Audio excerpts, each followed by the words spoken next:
So, Arsenal 5. Yes, 5. We've bounced right back with a 5-star performance, 5 goals. Nottingham Forest licking their wounds as they travel back up the M1 to Nottingham to Sherwood Forest. And they did not score. They didn't really have an attempt. Kenny, you were at the ground. You're still at the ground. What did you make of that performance? And yeah, man, it must have been mad seeing that party goal from where you sit as well. Can we play them every week? Can we play Forest every week? Because I'll tell you one thing. The first half, we scored a very good goal by Martinelli, who started a move. And then afterwards, we got in a bit of like, how do I say it? A new Arsenal form where, you know, we kind of tailed off. Like, I just couldn't believe that it was only like 1-0 going in. But, you know, to be honest, Forest got in amongst us. You know, like they made their tackles. They got on a break. But, you know, their final ball, they weren't brave enough and they weren't expressive enough. But, you know, it doesn't tell the full story. Like, part of the story is Eddie Nketiah. Like, sorry, not Eddie Nketiah, Bukayo Saka. Now, we've always been talking about Saka being overplayed. He gets a knock, and then rather than taking off, from my vantage point, everyone was saying, get him off, he doesn't want the ball. Get him off, he don't want the ball. And I think that's what we were talking about quite a few times until he had to go there, and finally Mikel Arteta would be sprayed to, you know. Nearly 15 minutes it took. Yeah, it took 15 minutes. But you know what? You know what they call about a sliding doors moment, isn't it? And I think when you talk about Reece James today, it's about sliding doors. Reece Nelson. Sorry, no, I keep on getting it wrong. Reece, because he hasn't played well. Reece Nelson, you know when they talk about the sliding doors moment, and I think it's a very much of a sliding doors moment. You know, Saka gets injured, he finally gets taken off. Reece Nelson comes on the pitch. You know, at first he tries to keep it a bit safe, but ordinarily, you know, second half, we get a bit of space, gets his goal, and his confidence goes up. You know, they're 2 well-taken goals. You know, the way he just, you know, tricked the defenders, took out 2 players, shoots, saved by Henderson, and then I like the finish, the rebound, because he gives Henderson the eyes. Rather than put it in where Henderson wants it to go, he puts the other side, and Henderson's got no chance. And again, good anticipation for the 3rd goal. And that's when we started expressing ourselves. You know, Partey was playing through the lines. He was playing through balls. You know what I mean? Odegaard was flicking it, playing through balls. Martinelli was getting involved. Everyone wanted to have touch of the ball. There was flick-ons, and the football was very, very beautiful. And I think what's happening is that it's what we've always wanted. We like ruthlessness in the way we attack. We like bodies going forward. Yes, it's Forest. And yes, you know, in between Forest, you've got Wolves as well, low confidence. But, you know, smash these teams, it costs you. And today, we smashed to pieces. You know what I mean?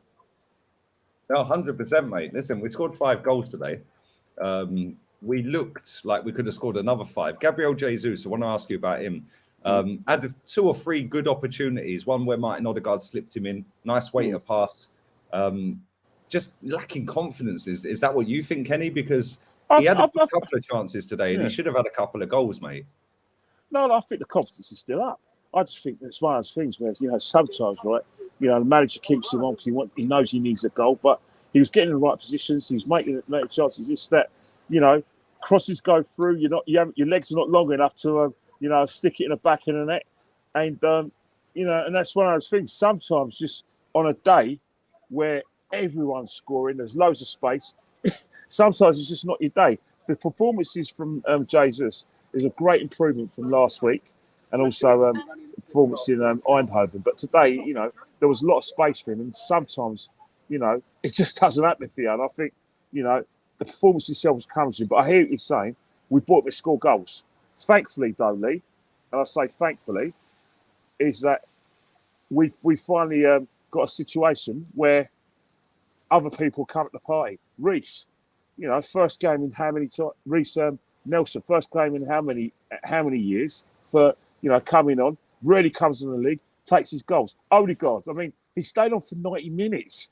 Odegaard lost 4th time out of 12 in the league. He stayed on for 90 minutes. You know, there were a few, loads of things that, you know, a lot of people haven't noticed, is that the Kieran Tierney situation, you know, not being selected, you know, I wasn't too happy with that. And then when the first change, Cedric comes on, and then played him at left back, and then to get Kieran on the field, you had to take off Saliba, get Cedric down onto the right hand side, and Kieran on the left back.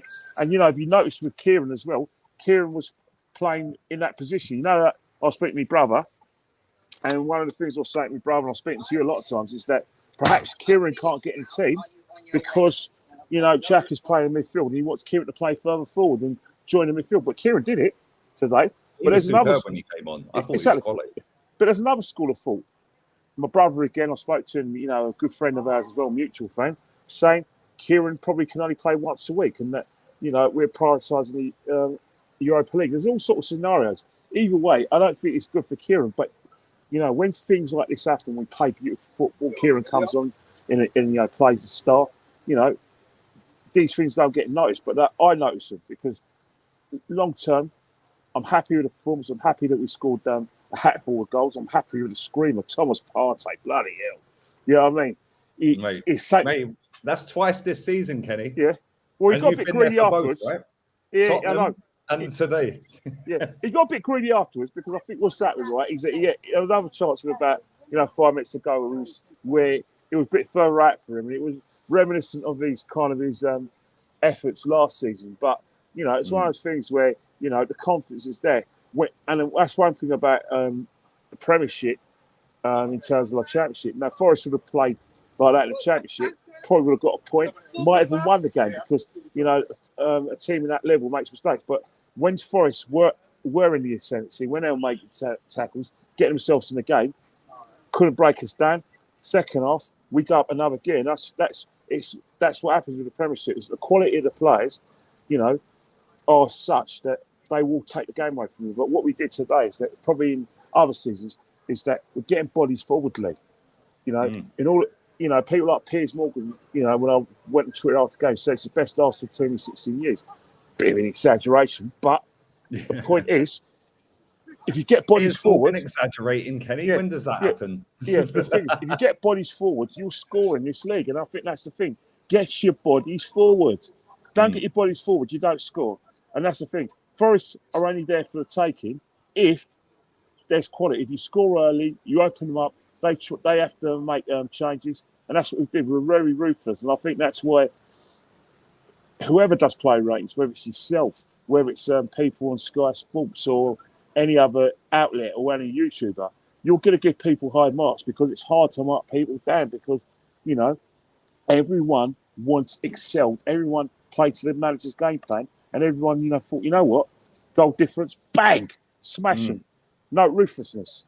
And not only that, you can tell when we've had a good game because Mikel sits down for the second half most of the time. Yes. Yeah. When that second Reece Nelson goal went in a minute or so after the first one he scored to kill the game off at 3, that was it. Arteta was just sat chilling. That's when you know we're playing well because he sits down because normally he's up landing planes and all that. But I want to ask you, we've got out of there today without Saliba getting booked, which meant he would have missed the EFL game. We've got Jesus away without a booking today, which means he would have missed the Brighton game oh no, he wouldn't. I'm lying. Well, sorry. You what, Chelsea? The Chelsea game. It's the Chelsea game. Sorry. Both of them are available for the Chelsea game, yeah? Right. Okay. That was our last home game at the Emirates in the league before the World Cup. Well, I want to talk to you about that. I want to talk to you about that because the reason I want to talk, sorry to cut in. Go on, mate. Your fan is that one of the things is that, you know, when it's close to Remembrance Sunday, I was quite surprised that there wasn't any 2-minute silence because of remembrance for our soldiers and our forces today. Because yesterday at the King Power Stadium, you know, it was the last home game I think before their last home game. They had a 2-minute remembrance Sunday. So I don't know when we're going to kind of fit it in the Emirates because by the time we play the Brighton game, that's probably going to be, I think, Remembrance Sunday. When's that? Is that like the second week in November? It'll probably be at the Chelsea game, which is the but I thought the 12th.